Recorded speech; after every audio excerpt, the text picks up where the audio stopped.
Hey people, namaste. It's been a while. How are you guys doing? I hope you guys are doing fine. So if you guys have been following us on Instagram, then you guys know why I was absent for these weeks. I think it's been 2 weeks or something.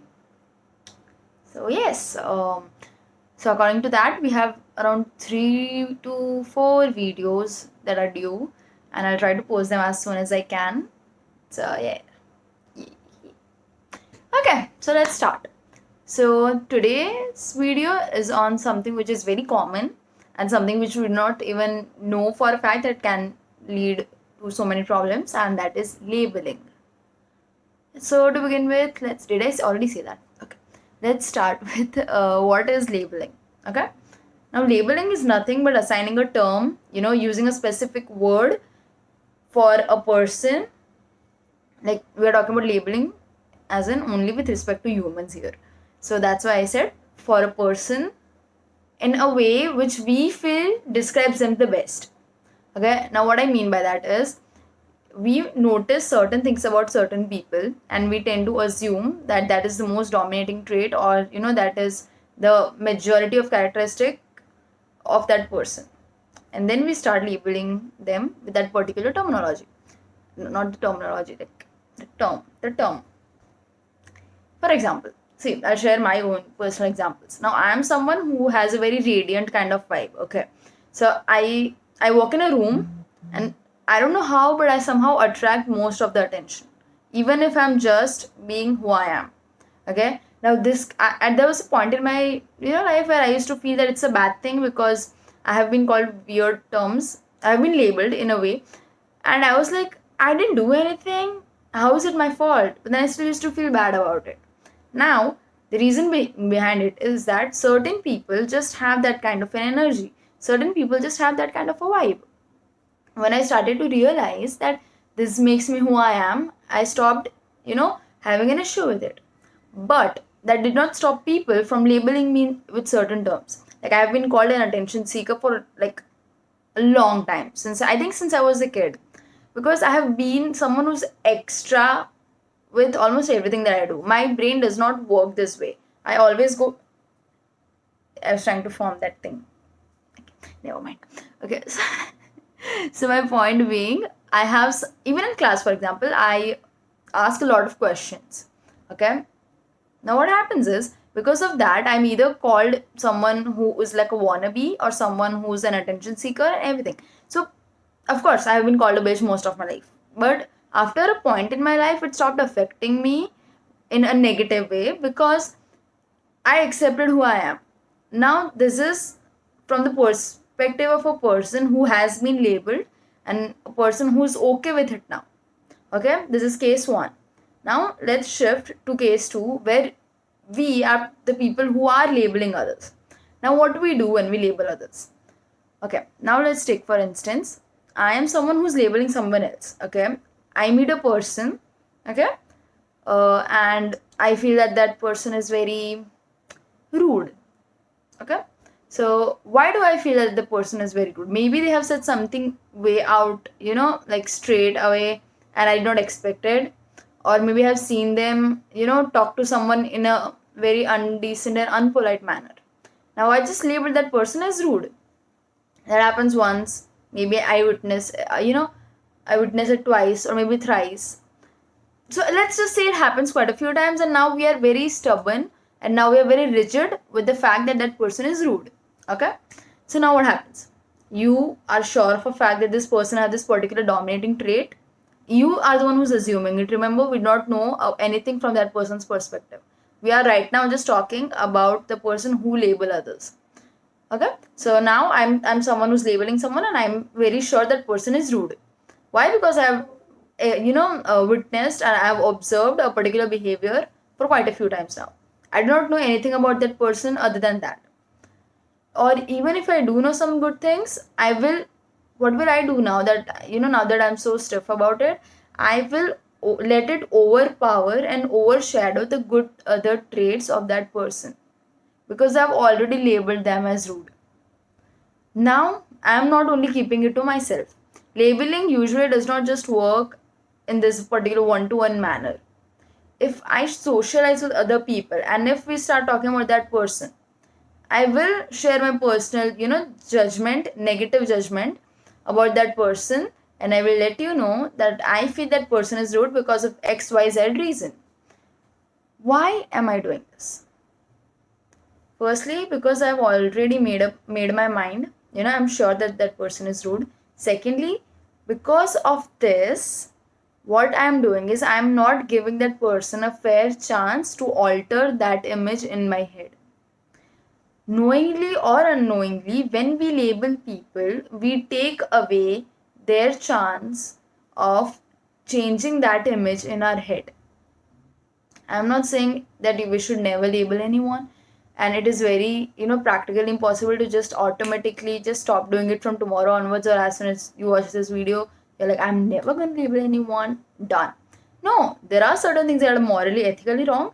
There are certain things that are morally, ethically right. But that's a completely different subject altogether. This is not about right and wrong.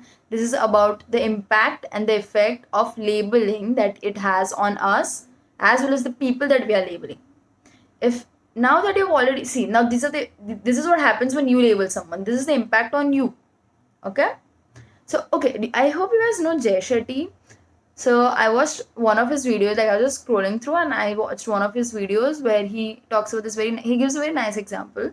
He said that he read or heard from a monk that we should not label even situations. Now, what happens when we label situations is the same thing. If I say that I'm having a very bad day, in a way, I'm taking away the possibility of that day turning into a good one because I've already said and made up my mind that this day is going to be a bad day. So even if something good happens, I will let it get overshadowed by, I hope that's a word, by all the bad things that have already happened. So these are the effects of, this is case 2 of when we label someone. Now let us talk about the effect that it has on the people who are being labeled. Case 3. As I said that I am someone who has been labeled. Okay. Now how I took it before I had reached that level of self-acceptance. So when I was a kid, okay, let's not talk about right now, let's talk about from the very, very basic and very primary stage when we were kids. This happens since a lot, like when you are a child, you just don't suddenly start doing this when you are 18 or 19. You do it since school. So let's take example of that time. So when I was in school, I changed my school in 4th grade. So when I changed my school in 4th grade, what happened was I came from a school where it was mandatory to talk in English, okay, and it was an ICSE board. So apparently I had a good grasp over this language back then in comparison to the rest of the people in my school. And the new school that I joined, people were not so much into talking in English for whatever reason it was. And so I was looked down because I was kind of outcasted. And at that point in my life, I did not have good enough of, self-esteem to understand that I am doing better and maybe that is why I have been excluded. I started to question myself that what is wrong with me and why is everyone doing this to me? So just to be accepted, I started to, talk in Hindi more than I used to talk in English, which was something that was completely out of my comfort zone. And also I was not habitual to it. But then, yeah, obviously, because you are, 4th grade, so 10 years or something, you obviously want more friends than anything else, right? So, yes, I was just saying that I had been labeled as someone who's very over smart, someone who, tries to talk in English way more than you talk in your own language, someone who thinks that she's better than everyone else. And as we started growing up, we reached middle school, I was called weird shit. Also, I was bullied because of my height. That's another part where I was labeled. I was called a lot of names because I was short. That is another type of labeling. And then when I grew up and I changed my school and I went to Bahrain, now there also I was labeled as someone who's very, too much of conceited. Yeah, someone who's very too much of herself and attention seeker, as I told you. And then even in college, I've been called an attention seeker for like a lot of reasons and a bitch because I am basically I'm an opinionated girl who's transitioning into a woman for now. I hope I am. I'm so excited. So yes, and that is not something that is acceptable apparently in the society. You cannot be opinionated and ambitious being a woman. So I've been called a lot of labels. Now just take it, for instance, that I did not accept who I am and I don't have any self-worth. And so how will that affect me? Or how did that actually affect me? I lost all the self-esteem that I had. That was the growing period of my life, the adolescent stage, the middle school, the primary school. So I always questioned myself, as because I was always labeled with such terms. I always questioned my worth, my esteem, my efficacy, all of it. I did not feel accepted around by the people, people around me. So I felt like there's something wrong with me, and I tried constantly change myself. I tried to constantly change myself so I can be included with those people who were definitely not of my type.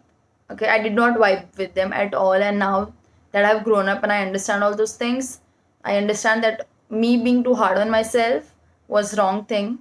I was good enough the way I was as a kid. In fact, I was a lot better. I never realized how important I am or how great I was as a kid also. I was exceptional and it was a good thing, which is something that I never really, acknowledged. I never earned or learned confidence in myself to speak up about things I believe in. I tried to, fit in myself by agreeing to or being, a lot more tilted toward the conformity. I'll write what conformity means. Toward the conformity aspect of the society because I was scared of being left out. All these things are because of the way we label people. Why did I have to prove myself? Why did I have to, fight against the will of accepting myself just so that I'm accepted by others? Who gave the rest of the people in my school a right to call me whatever they felt like, to exclude me, and just because they had issues with me or maybe they were jealous of me, it did not give them a right to give me issues that I still have with me at the age of 20. That is how impactful labeling is. Of course, labeling has a good part. Now we have taken case 1, case 2, and case 3. Now on a broader perspective, labeling of course can be helpful in a lot of certain manners. For example, there are people who are specially abled. Now if we label them, it will be easier for us to provide them with the certain facilities that they require. Like instead of putting stairs on complexes, we can help them with a particular form of transport or a means to travel. I didn't mean transport. I'm sorry, I forgot the word. Yeah. So the way you label people, it goes a long way with them. And not just for them, it also causes a lot of harm to yourself, because in a way you are hampering your own growth.